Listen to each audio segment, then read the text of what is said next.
నమస్తే శ్రీ మాత్రే నమః శ్రీ గురుభ్యో నమః ఆదిత్యాయ సోమాయ మంగళాయ బుధాయ చ గురు శుక్రు శనిభ్యశ్చ రాహవే కేతవే నమః.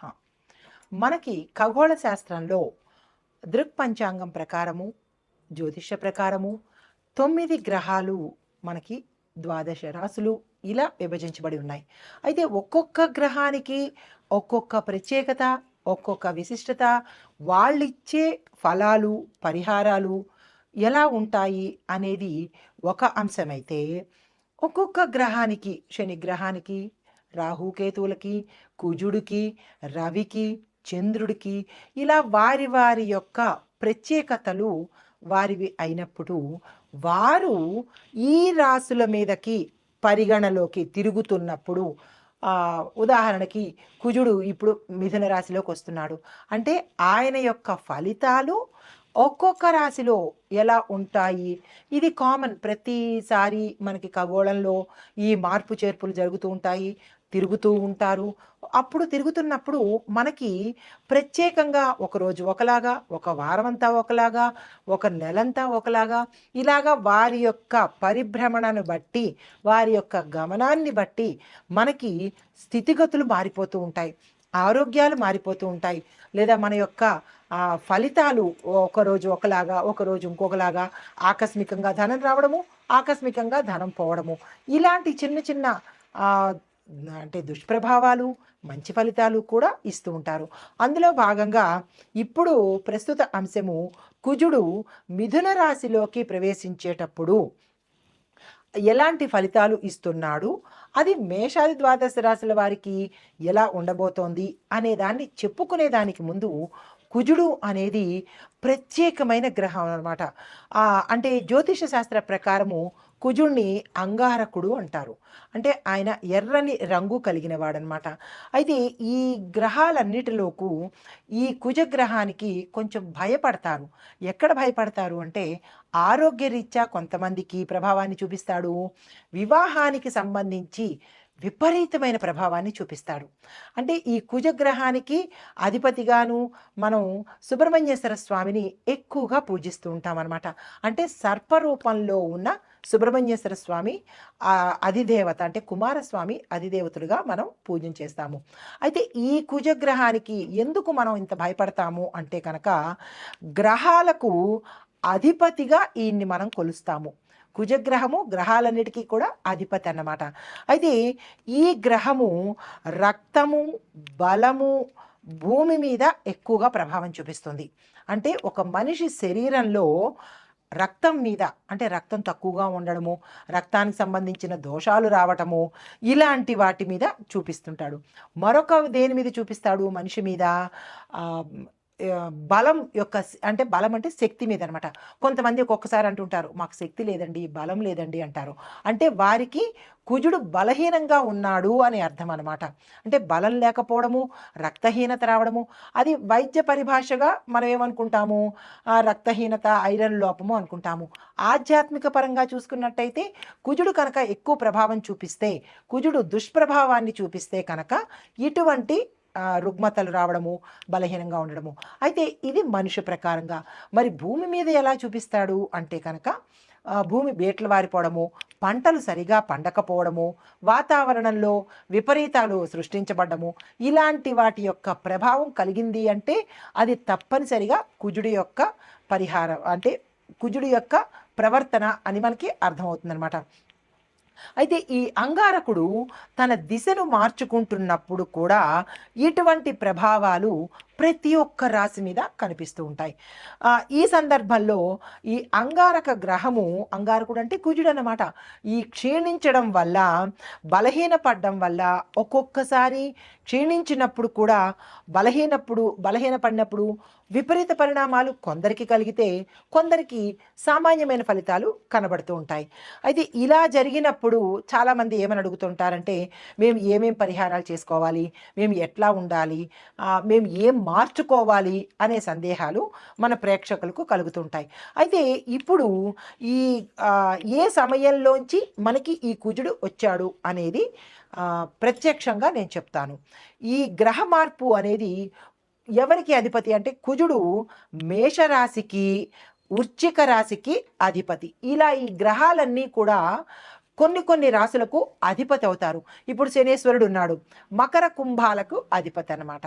అలాగే కుజుడు మేషరాశికి వృశ్చిక రాశికి కూడా అధిపతి. ఈ అధిపతులు అవ్వడం వల్ల ఒక రకమైన అంటే వారికి ఫేవర్ చేస్తూ ఉంటాడు. ఎవరైతే ఏ రాశులకు అధిపతి అవుతారో ఆ రాశులకి ఫేవర్ చేస్తూ, అంటే ఫేవర్ అంటే మరీ ఎక్కువ ఫేవరిజం కాకుండా కొంచెం సులువు సూత్రాలు ఇస్తుంటాడు. అయితే మిగతా రాశుల వాళ్ళకి ఇవ్వడా అంటే మిగతా రాశుల వాళ్ళకి ఇస్తాడు, కాకపోతే వీరి మీద ప్రభావం ఎక్కువగా ఉంటుందన్నమాట. ఇంకొక పరంగా చూసినట్టయితే కనుక ఈ కుజగ్రహము గత సంవత్సరం అక్టోబర్లో 20వ తారీఖున అంటే 2024 అక్టోబర్లో మిథున రాశిని వదిలేసి కర్కాటకంలోకి ప్రవేశించాడు. కర్కాటకంలోకి ప్రవేశించినప్పుడు ఆ గ్రహస్థానము ఆ ఏడాదంతా ఉంది. అంటే అక్టోబరు, నవంబరు, డిసెంబరు, జనవరి వరకు ఉంది. జనవరి 21 నుంచి మళ్ళా తన స్థానాన్ని మార్చుకొని 25 అంటే 2025 ఇప్పుడు ప్రస్తుతం అన్నమాట, జనవరి 21 నుంచి మళ్ళా మిథున రాశిలోకి వచ్చేశాడు. మిథునంలోకి కర్కాటకంలోకి వెళ్ళి మళ్ళీ రివర్ట్ అయ్యి మళ్ళీ మిథునంలోకి వచ్చాడనమాట. ఈ మిథునంలోకి రావడం వల్ల ఎటువంటి పరిణామాలు చోటు చేసుకుంటున్నాయి? వెళ్ళినవాడు మళ్ళీ వెనక్కి తిరిగిపోయాడు. ఆ తిరగడం వల్ల ఏమైంది, ఎలాంటి పరిణామాలు చోటు చేసుకుంటున్నాయి అనే అంశంలో కనుక మనం చూసినట్టయితే ఈ విషయాన్ని పరిశీలించేదానికి ముందుగా మీకు ఒక చిన్న విషయం చెప్తాను. అదేంటంటే కుజుడు బలహీనంగా ఉన్న వారిలో ఏమిటి లోపాలు మనకి మనం వ్యక్తిగతంగా పరిశీలన చేసుకోవచ్చు. అది ఎలా పరిశీలన చేసుకోవాలి అనేది ఒక్కొక్క పాయింట్ చెప్తాను, వినండి. మనలో ఆత్మవిశ్వాసం పోతుంది. అంతవరకు కాన్ఫిడెంట్గా ఉంటాం. ఎస్, నేను ఏదైనా చేయగలను అని కాన్ఫిడెన్స్ ఉంటుంది. ఎప్పుడైతే కుజుడు బలహీనపడ్డాడో అప్పటి వరకు బాగున్న వాళ్ళు ఏమంటారు, నేను ఈ పని చేయలేను, నేను చాలా బలహీనంగా ఉన్నాను, నాకు అసలు బాగోలేదు, నేను చేయగలనా అని ఒక నిరాశలోకి వెళ్ళిపోతారనమాట. అప్పుడు మనం ఏం గ్రహించుకోవాలి, ఓహో కుజుడు బలహీనపడ్డాడు అని ఒక చిన్న ఇండికేషన్ అనమాట. దీనితో పాటుగా ఏమిటి, తొందరగా అనారోగ్యం పాలైపోతారు. రెండో పాయింట్, ఫ్రీక్వెంట్గా హెల్త్ ఇష్యూస్ వస్తుంటాయి. జలుబు, దగ్గులు, ఇలా ఏవేవో హెల్త్ ఇష్యూస్ వస్తుంటాయి. అలాంటప్పుడు కూడా మనం ఏం గమనించుకోవాలి, కుజుడు బలహీనపడ్డాడు అనే అంశాన్ని పరిశీలన చేసుకోవాలి. మూడో పాయింట్ ఏంటంటే ఏ నిర్ణయాలు తీసుకోవాలన్నా తటపటాయిస్తుంటారు. అది ఎవరైనా విద్యార్థులు కావచ్చు, ఎవరైనా మనిషి ఏదైనా నిర్ణయం తీసుకోవడానికి పదే పదే ఆలోచిస్తుంటాడు. మనం కూడా ఏమనుకుంటుంటాం, ఇది చెయ్యాలా వద్దా, వద్దులే అని కాసేపు, లేదు తప్పనిసరిగా చెయ్యాలి అని మరుక్షణం అనుకుంటాం. మళ్ళా ఏమంటారు, వద్దులే అని డైలమాలో సందిగ్ధంలో పడతారు. అలాంటప్పుడు మనం ఏమనుకోవాలి, ఇది ప్రతి ఒక్కళ్ళకి ప్రతి జీవితంలోనూ అనుభవంలోకి వచ్చిందే, కావాలంటే మీరు చెక్ చేసుకోండి. అప్పుడు మనం ఏమనుకోవాలి, కుజుడు మనకి బలహీనపడ్డాడు అని మనం వెంటనే గుర్తు తెచ్చుకోవచ్చు. ఇది మూడో పాయింట్. ఇక నాలుగో పాయింట్ ఏంటంటే ఇంట్లో పిల్లలకు, పెద్దవాళ్ళకి ఇలాగా, చిన్నపిల్లలకి తరచూ అనారోగ్యం రావడం, ఊరికే పడిపోతూ ఉండడము, ఊరికే దిష్టి తగులుతూ ఉండడము, వారు ఏ పని మీద ఇంట్రెస్ట్ చూపించకపోవడము, కడుపు నొప్పని తలనొప్పని ఏదో సాకులు చెప్తూ ఉండడము, ఇలా వాళ్ళు ప్రవర్తిస్తున్నారు అంటే కనుక తల్లిదండ్రులకి వెంటనే గుర్తుకు రావాలి, ఏమని, మనకి కుజుడు కుజుడు బలహీనంగా ఉన్నాడు అనే అంశాన్ని గుర్తు తెచ్చుకోవాలి. ఇది నాలుగో పాయింట్ అనమాట. అయితే శరీరంలో కొంతమందికి రక్తము తగ్గిపోతూ ఉంటుంది. రక్తం ఎప్పుడైతే తగ్గిపోయిందో వైద్యపరంగా ఏం చెప్తాం, ఎనీమియా వచ్చేసింది, వీళ్ళకి రక్తహీనత వచ్చింది అని డాక్టర్లు చెప్తారు. కానీ డాక్టర్లు ఏం చెప్తారు, మందులు చెప్తారు తప్ప వాళ్ళకి ఆధ్యాత్మిక పరంగా తెలియదు కదా, జ్యోతిషపరంగా తెలియదు కదా. జ్యోతిషపరంగా మేమేం చెప్తాము అంటే కుజుడు బలహీనపడ్డాడు కాబట్టి కుజుడికి సంబంధించిన గ్రహాలు శాంతి చేయించుకుంటే, ఎందుకు, కుజుడు రక్తం మీద ప్రభావాన్ని చూపిస్తాడు కాబట్టి దానికి సంబంధించిన పరిహారాలు చేసుకోవాలి. అది తప్పనిసరిగా మనకి జాతకంలోనే బయటపడుతుంది. డాక్టరు నాడి పట్టుకుంటేనో స్టెత్ పట్టుకుంటేనో కళ్ళు చూస్తేనో రక్తం లేదు అని చెప్తాడు. జ్యోతిష్యులు ఏం చెప్తారు, జాతక పరిశీలన చెయ్యంగానే అందులో మీకు కుజదోషం ఉంది కాబట్టి మీకు ఈ పరిస్థితులు వస్తున్నాయి అనే అంశాన్ని చెప్తారు. అంటే ఇటు వైద్యపరంగానూ కరెక్టే, ఇటు ఆధ్యాత్మిక పరంగానూ కరెక్టే. రెండూ మనం తీసుకోవాలి. ఈ 2 తప్పనిసరి. ఒకటే బేస్ మీద కాకుండా. అయితే దీనికి మనం ఏం చేసుకోవాలి అంటే కనుక ఎక్కువ క్యారెట్ తీసుకోవాలి. అంటే రక్తం తక్కువ ఉన్న వాళ్ళకి రెమెడీస్ చెప్తున్నాను. క్యారెట్ తీసుకోండి, టమాటాలు తీసుకోండి, బీట్రూట్లు, పప్పు, బెల్లము, ఇటువంటి పదార్థాలు మీరు తీసుకుంటూ ఇవే పదార్థాలు దానంగా ఇచ్చేయండి. అంటే వైద్యపరంగా మీరు ఇవి తింటూ ఉండాలి, ఆధ్యాత్మిక జ్యోతిష్యపరంగా ఇవి దానాలు ఇవ్వాలి. ఇస్తే అటు డాక్టర్ని మీరు సాటిస్ఫై చేసినట్టు, ఇటు గ్రహాలని కూడా సాటిస్ఫై చేసినట్టు అనమాట.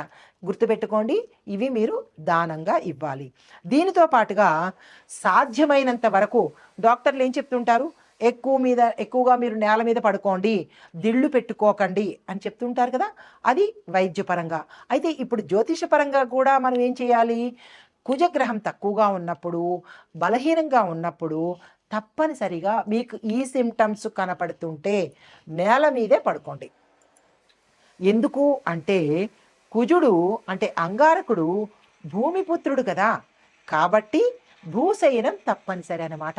అప్పుడు కొంత గ్రావిటేషనల్ పవర్గా, అంటే నేను మీకు రెండూ చెప్తున్నాను, ఆధ్యాత్మికంగాను చెప్తున్నాను, అంటే ఆధ్యాత్మికం అంటే జ్యోతిషపరంగాను చెప్తున్నాను, ఇటు వైద్యపరంగాను చెప్తున్నాను. ఈ వైద్యపరంగా కూడా ఏం చేయొచ్చు, మనం నేల మీద పడుకోవచ్చు.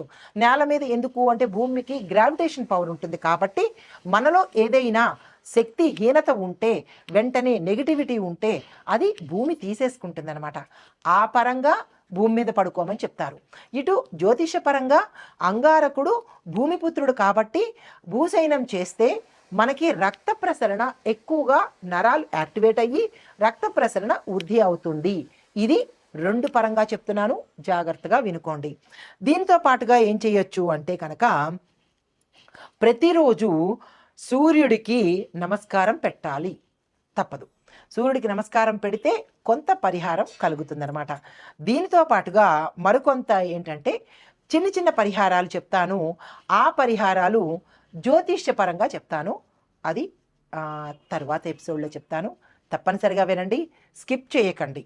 ఇప్పుడు కుజుడు మనకి ఎలాంటి ఫలితాలు ఇస్తాడు అనే అంశాన్ని చూసాం కదా. అయితే ఈ కుజదోష నివారణలు మనం ఆధ్యాత్మిక పరంగా, జ్యోతిష పరంగా ఎలా చేసుకోవాలి అనేది ఒక్కొక్క పాయింట్గా చెప్తాను. వీలైతే నోట్ చేసుకోండి, లేదా అంటే మళ్ళా చూసుకోండి. చాలా మోస్ట్ ఇంపార్టెంట్ అయిన రెమెడీస్ నేను మీకు అందిస్తున్నాను. కుజదోష నివారణకు శివాలయంలో ఏకాదశ రుద్రాభిషేకం చేయించుకోవాలి, మొదటి పాయింట్. 7 మంగళవారాలు చేయించుకోవాలి. మీకు సందేహం రావచ్చు, ఎన్నిసార్లు చేయించుకోవాలి అని. 7 మంగళవారాలు శివాలయంలో ఏకాదశ రుద్రాభిషేకం చేయించుకోవాలి, మొదటి పాయింట్. అది ఎప్పుడు చేయించుకోవాలి, ఉదయం 7 గంటల లోపల, ఇది ఫస్ట్ పాయింట్. తరువాత నాగుల పుట్టను దర్శనం చేసుకొని పుట్టమన్ను చెవికి ధరించాలి, ఇది రెండో పాయింట్, తప్పనిసరిగా చేసుకోవాలి. మూడో పాయింట్, ఆదివారం నాడు ప్రతిరోజు అంటే ప్రతి ఆదివారం నాడు సాయంత్రం 4:30 గంటల నుంచి 6 గంటల లోపుగా నిమ్మకాయ డొప్ప మీద దీపారాధన చెయ్యాలి. తరువాత సుబ్రహ్మణ్య అష్టకం చదవాలి, తప్పనిసరి, గుర్తుంది కదా.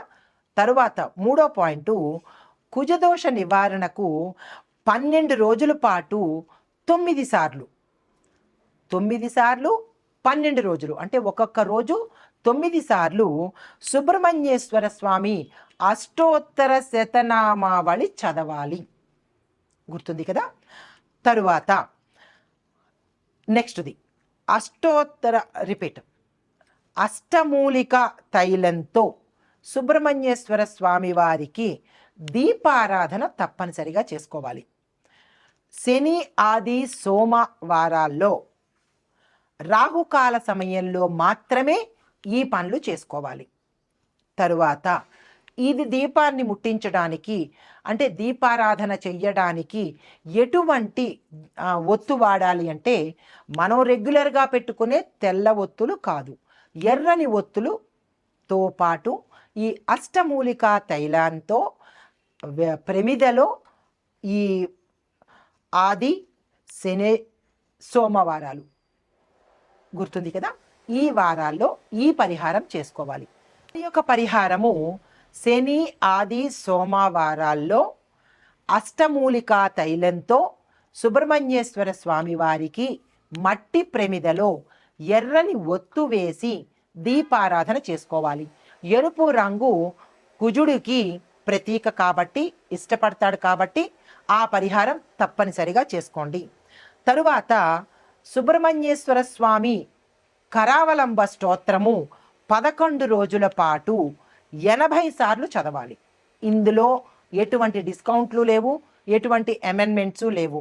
మళ్ళా చెప్తున్నాను, కుజగ్రహము చాలా తీవ్రమైన పరిణామాలు ఇస్తాడు కాబట్టి చాలా జాగ్రత్తగా దగ్గర పెట్టుకొని మళ్ళా రాసుకునో లేకపోతే మళ్ళా చూసో ఈ పరిహారాలు ప్రతి ఒక్కరూ కుజదోషం ఉన్నవాళ్ళు, అందులో ఇప్పుడు నేను చెప్పబోయే ప్రతి రాసుల్లో ఉన్నవాళ్ళు కూడా ఈ పరిహారం చెయ్యాలి. సుబ్రహ్మణ్య కరావలంబ స్తోత్రం 11 రోజుల పాటు ప్రతి ఒక్క రోజు 80 సార్లు తప్పనిసరిగా చదవాలి. మరి ఒక పరిహారము కుజదోష నివారణకు సుబ్రహ్మణ్యం మాలా మంత్రం అని ఉంటుంది. దాన్ని 42 రోజుల పాటు రోజుకు ఒక్కసారి తప్పనిసరిగా చదవాలి. ఇప్పుడు ఇంత వివరంగా చెప్పాను కదా, ఈ పరిహారాలు మీరు ఎక్కడ రాసుకుంటారో రాసుకోవడమో వినడమో చేసుకుని ఈ పరిహారాలు కుజదోషం ఉన్నవారు మీ జాతక పరిశీలన చేయించుకుని తప్పనిసరిగా ఈ పరిహారాలు చేయాలి. ఇందులో డిస్కౌంట్స్ కానీ అమెండ్మెంట్స్ కానీ ఎటువంటి కన్సెషన్స్ కానీ ఉండవు. ఈ నివారణలు ఈ ఉపాయాలు తప్పనిసరిగా చేసుకోండి. తదుపరి రాశి మకర రాశి. ఈ రాశిలో ఉండేవారికి కుజుడు మరియు బుధుడు ఇచ్చే ఫలితాలు, వారి యొక్క ప్రభావము ఎలా ఉంటుంది అంటే కనుక ఉద్యోగస్తులకు, నిరుద్యోగులకు హై ప్యాకేజీతో సడన్గా మీరు ఉద్యోగాన్ని పొందే అవకాశము. క్యాజువల్గా అసలు మీరు ప్రయత్నమే చెయ్యరు, అయినప్పటికీ ఏదో ఆలవోకగా మీరు ప్రయత్నం లేకుండా ఉద్యోగాలు సంపాదిస్తారు. అది కూడా విశేషమైన ప్యాకేజీతో, మీరు ఊహించని ప్యాకేజీతో ఉద్యోగం పొందుతారు. తర్వాత కొంతమందికి ఉన్నతమైన ఉద్యోగాలు, మీరు ఊహించని పదవులు అంటే కేడర్ అన్నమాట. మామూలు చిన్న స్థాయి నుంచి మేనేజరు, డిప్యూటీ మేనేజరు ఇలా హై ఎండ్ ప్రమోషన్స్ వచ్చే అవకాశము, కేడర్ తీసుకునే అవకాశము కనబడుతోంది. మరికొంతమందికి మీరు ఊహించని ప్యాకేజీతో ప్రమోషన్స్ పొందడంతో పాటు ఇంటర్నల్ ట్రాన్స్ఫర్స్ కానీ, మీకు కీలకమైన పదవులు అప్పచెప్పడం కానీ, మీరు ఆ ఊహించని బాధ్యతలు మీకు అప్పచెప్తారు. అది మీకు అనుభవం లేకపోయినా కానీ మీ మీద నమ్మకంతో మీకు అప్పచెప్తారు. మీరు విశేషంగా వారి నమ్మకాన్ని చూరగొంటారు. మంచి ఫలితాలను, అంటే వారి యొక్క నమ్మకాన్ని మీరు నిలపడంతో పాటుగా విపరీతమైన ధనం మీకు వచ్చే అవకాశం కనబడుతోంది. మీరు ఎక్స్పెక్ట్ చెయ్యని ప్యాకేజీని మీరు తీసుకుంటారు. అయితే వ్యాపారస్తులకు చూసినట్టయితే వ్యాపారంలో ఆకస్మిక లాభాలు, మీరు ఊహించని లాభాలు, ప్రమోషన్స్ మీద అధికమైన లాభం రావడము, మీరు ఎక్కడ ఏది చిన్నదిగా చేద్దామనుకుంటే అది విపరీతమయ్యి ఊహించని లాభాలు తెచ్చిపెట్టడము, ఆకస్మిక ధనప్రాప్తి రావడము. లాటరీలు కొన్న వాళ్ళకైతే మీరు ఏదో క్యాజువల్గా కొంటారు, కానీ అది మీకు పలికే అవకాశము. విదేశాల్లో పెట్టుబడులు క్యాజువల్గా మీరు మాట్లాడతారు, మీతో టైఅప్ పెట్టుకోమంటారా అని, కానీ వాళ్ళు వెంటనే ఎస్ అనడము, దానికి సంబంధించిన మీరు ఊహించినటువంటి పర్సంటేజ్ మీకు ఆఫర్ చేస్తారు. ఎక్స్పోర్ట్స్ ఇంపోర్ట్లో బిజినెస్ చేసేవారికి కూడా మీరు ఊహించని లాభం వస్తుందన్నమాట. అంటే పర్సంటేజు మీరు 1% అనుకుంటే మీరు ఊహించని పర్సంటేజ్తో లాభాన్ని పొందుతారు. అంటే అంత ఆనందదాయకమైన లాభాలు మీకు ఆ కుజుడు అందివ్వబోతున్నాడు అనమాట. తర్వాత ఆరోగ్య సమస్యలు చూసినట్టయితే కనుక చిన్న జలుబులు, చిన్న దగ్గులు అడ్వే తప్ప పెద్దగా ఏమీ లేదు. అది సీజనల్ కాబట్టి మీరు అస్సలు చింతించవలసిన అవసరం లేదు. విశేషమైన ఆరోగ్యము. గతంలో మీరు ఏదైనా అనారోగ్య పరిస్థితుల్లో ఉన్నారని అనుకుంటే కనుక అవి ఏదో మంత్రం వేసినట్టుగా మాయమైపోతాయి. అంటే మరీ డిఎన్ఏల్లో ఉండేది, వంశపారంపర్యంగా వచ్చే షుగరు, బీపీ ఇలాంటి వాటికి కాదు. చిన్న సమస్యలు, దెబ్బలు తగలడాలు తగ్గిపోవడము, చిన్న సమస్యలు మీకు వెంటనే ఉపశమనాన్ని కలిగిస్తాయి. కానీ అంటే వంశపారంపర్యంగా వచ్చేవి మాత్రము మీకు అవి మీ ఆహార అలవాట్లలోనో లేదా మీ వ్యవహార శైలిలోనో మారాలి తప్ప అది పోయేదైతే మాత్రం కాదు. బీపీ, షుగరు వన్స్ అటాక్ అయితే అది మీతో పాటే ప్రయాణం చేస్తుంది. తగ్గించుకునే ప్రయత్నమే చేయాలి తప్ప అది పూర్తిగా పోతుంది అని అనుకోవడం పొరపాటు అనమాట. అయితే దానికి సంబంధించినటువంటి పరిహారాలైతే మీరు చేసుకోవచ్చు. ఎలా? ఆహారంలో మార్పులు, తరువాత మీ యొక్క లైఫ్ స్టైల్లో మార్పులు, ఈ సిస్టమేటిక్గా ఉండగలిగితే ఎక్కడ పడితే అక్కడ తినకుండా, ఏది పడితే అది తినకుండా ఒక సిస్టంలో కనుక మీరు వెళ్ళినట్టయితే అనారోగ్యము అనేది మీ చెంతకే రాదండి లైఫ్ టైము. తరువాత కుటుంబ పరంగా చూసినట్టయితే కనుక గతంలో మీ కుటుంబాల్లో ఎటువంటి ఇబ్బందులున్నా, గొడవలున్నా, భార్యాభర్తలు విడిపోయిన వాళ్ళైనా, కుటుంబం కూడా విడిపోయిన వాళ్ళైనా, అక్కా చెల్లెలు కానీ, అన్నాదమ్ములు కానీ విడిపోవడాలు, ఇట్లాంటివి ఏవైనా డిస్టర్బెన్సెస్ కనుక గతంలో మీకు ఉంటే కనుక అవి ఈ సమయంలో తీరిపోయి అందరూ కలిసి ఉండడము, ఆనందంగా ఉండడము, ఆహ్లాదకరంగా ఉండడము, శుభకార్యాల్లో అన్యోన్యత చూపించటము, శుభకార్యాలు చెయ్యడము, ఇలాంటి అన్ని శుభ పరిణామాలే ఈ సమయంలో మకర రాశి వారికి కుజుడు మరియు బుధుడు అందిస్తున్నారనమాట. అయితే దానికి సంబంధించిన గ్రాటిట్యూడు మీరు తెలపాలి కదా. అంటే కుజుడికి థ్యాంక్స్ చెప్పాలి, బుధుడికి థ్యాంక్స్ చెప్పాలి. అంటే వారికి నచ్చిన పనులు చేసినట్టయితే కనుక వారు సంతోషించి మరిన్ని మంచి అవకాశాలు ఇస్తాడనమాట. దీనితో పాటుగా మన రెగ్యులర్గా చెప్పే పరిహారాలు ఏంటంటే కుజమంత్రము 108 సార్లు తప్పనిసరిగా చదవండి. ఇందులో ఎక్కడ ఎగ్జంప్షన్స్ లేదు, డిస్కౌంట్ లేదు, ఇంకొక రకమైన ఏదీ లేదు అనమాట. తప్పనిసరిగా 108 సార్లు చదవవలసిందే. దీంతో పాటుగా గోమాతకు గ్రాసం తినిపించండి, గోమాత పూజ చేసుకోండి, గోమాత చుట్టూ వీలైనన్ని సార్లు చదవండి. ఇవి ఈ రాశి వారికి చెప్పదగిన గోచార రీత్యా జ్యోతిషపరంగా పరిహారాలు, సూచనలు. నమస్తే. కుజగ్రహము మిథున రాశిలోకి ప్రవేశించడం వల్ల మొత్తం మీద ఒక్కొక్కరికి ఎలా ఉండబోతోంది అంటే అన్ని రాశుల వాళ్ళకి ఉద్యోగస్తులకు ఒత్తిడి పెరుగుతుంది, కానీ కొత్త అవకాశాలు వస్తాయి. వ్యాపారస్తులకు పెట్టుబడుల్లోనూ మంచి అవకాశాలు వస్తాయి, కొన్ని వ్యాపారాలు నష్టాల్లోకి పెడతాయి. ఆరోగ్యపరంగా చూసినట్టయితే శస్త్రచికిత్సలు జరగడము, హృదయానికి, లంగ్స్కి, తర్వాత జీర్ణ వ్యవస్థకు, ఇలా మేజర్ పార్ట్లకు ఇబ్బంది కలిగే అవకాశం ఉంది. అది జాగ్రత్తలు తీసుకోండి. కుటుంబ పరంగా ఒత్తిడులు, విడిపోవడాలు, ఇలాంటి సమస్యలు కనబడుతున్నాయి. అవి జాగ్రత్తలు తీసుకోండి. అయితే ముఖ్యమైన పరిహారాలు ఓవరాల్గా చెప్పదగినది ఏంటంటే హనుమాన్ చాలీసా ప్రతి ఒక్కళ్ళు 3 సార్లు చదవవలసిందే. తరువాత రక్తదానం తప్పనిసరిగా చేయాల్సిందే. ఎర్రని వస్త్రధారణ ప్రతి మంగళవారము ధరించవలసిందే. గోపూజ, శివపూజ తప్పనిసరిగా చేయవలసిందే. ఇవి ఓవరాల్గా ఈ పరిహారాలు కుజ ప్రభావ సంబంధిత దోషాలు ఉన్నవాళ్ళు తప్పనిసరిగా చేయించుకోవాలి. ఇది మరీ చెప్తున్నాను. ఆ దిశగా మీరు ప్రయత్నం చేయండి. నమస్తే.